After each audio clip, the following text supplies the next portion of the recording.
Bonjour, je vais vous présenter un tuto relativement simple ce matin de la configuration d'un réseau avec un switch et deux postes de travail. Donc on va le faire, on est sous Pocket Tracer.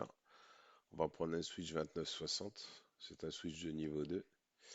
On va prendre un poste de travail quelconque, un PC, PC0 et PC1. Voilà. On va les relier. Alors on va pas utiliser le mode automatique, on va utiliser le câble. On va partir de l'interface Fast Ethernet 0 et on va aller jusqu'à la 0. Et on va prendre le deuxième PC, PC1, on va le relier du sa Fast Ethernet et on va le relier au switch sur le port i24. Voilà, donc le 1 et le 24. La plage d'adresse IP qu'on va utiliser, c'est un 192.168, je vais la noter. Voilà.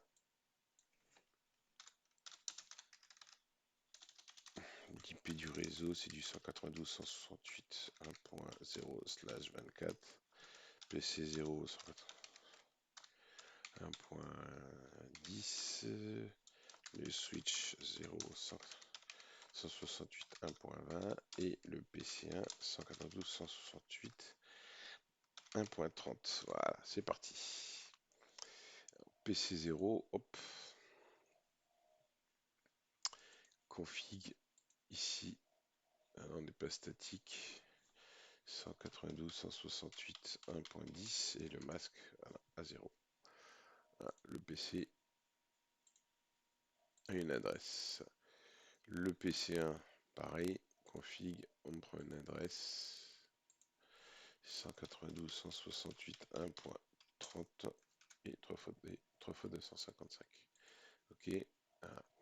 Donc normalement, là le switch il est absolument pas configuré. Donc dans la vraie vie, on va vérifier le switch. Si je fais un ping 192 168 1.30, ah bah oui ça marche.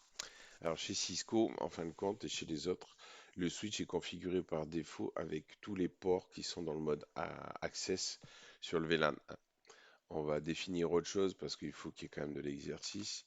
Et on va dire que le VLAN des VLAN des équipements, c'est le égal le numéro 30. Donc comme ça, on va créer le VLAN. Donc qu'est-ce qu'il faut faire au niveau du switch? Donc là, les deux PC sont connectés, les deux liens sont montés, mais par contre, on est dans le VLAN 30. Donc ce qu'on va faire, ici, je vais lui faire un ping infini.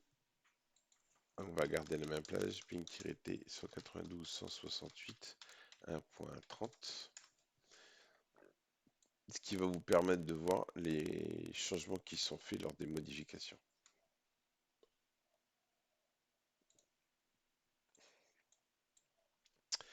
Donc sur le switch, on va aller en mode CLI. Voilà. Ok, switch, enable. Enable, c'est pour passer au mode de configuration, le dièse apparaît. Configure terminal. Voilà. Première des choses, on va l'appeler hostname switch 0. Voilà. Il a changé son nom, on le voit tout de suite ici. Là. Ensuite, on va créer le VLAN 30. Voilà. Il a créé le VLAN 30, on va lui donner le VLAN, un nom, name user. Voilà. Le VLAN 30 est créé. Ensuite, normalement, les deux interfaces, show interface status, les, ah, pardon, show interface. Voilà. On ne peut lancer les commandes show qu'à partir du moment où on est en mode de configuration standard, pas évolué. Enfin, en mode administratif et pas en mode de configuration. Donc, show interface status. Voilà. Donc, on va voir ici que la Fast Ethernet 01, elle est connected. Donc, ça veut dire qu'il y a un équipement. Et on doit avoir la 24 qui est connected, puisque c'est là où il y a le PC2.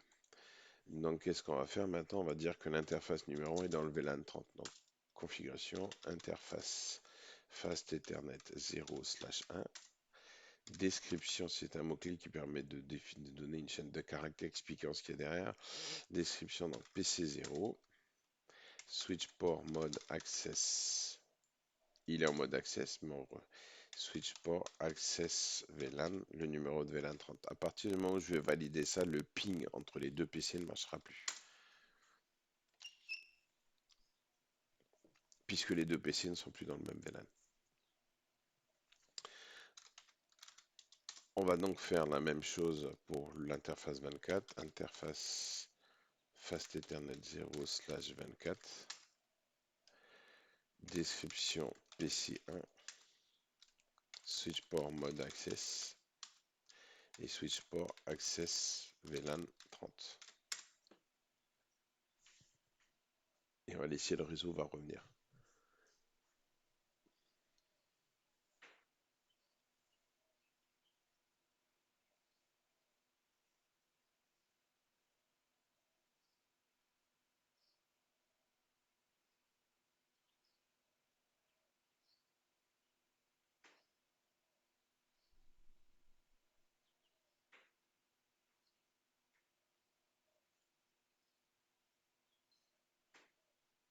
Voilà, donc le réseau revenu, les deux ports Fast Ethernet 01 et Fast Ethernet 0/24 sont dans le VLAN 30.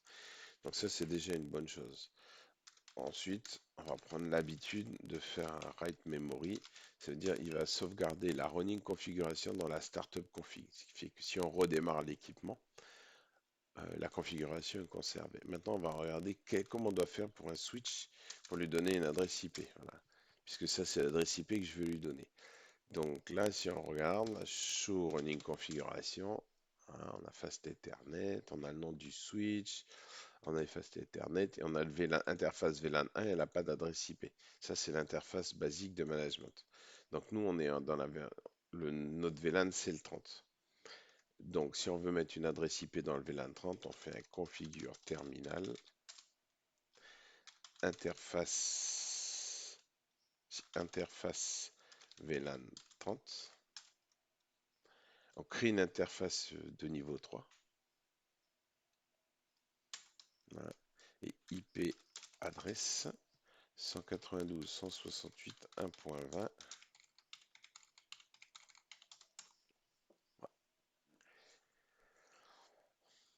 Donc là, j'ai associé à l'interface de niveau 3 du VLAN 30 une adresse IP qui est la 192.168.1.20, celle du switch. Et donc maintenant, le switch a une adresse IP de management. On va vérifier dans la configuration. Donc on a bien l'interface de management. Bon, il a sa MAC adresse. C'est propre. C'est propre à Packet Tracer. Voilà. Et on peut se connecter. On doit pouvoir faire, et on va essayer configure terminal pour se connecter à distance. Donc line VTY0-15. Transport, ça peut être telnet. Est-ce qu'il va marcher? On peut pas, donc on peut faire transport input à telnet SSH. Voilà.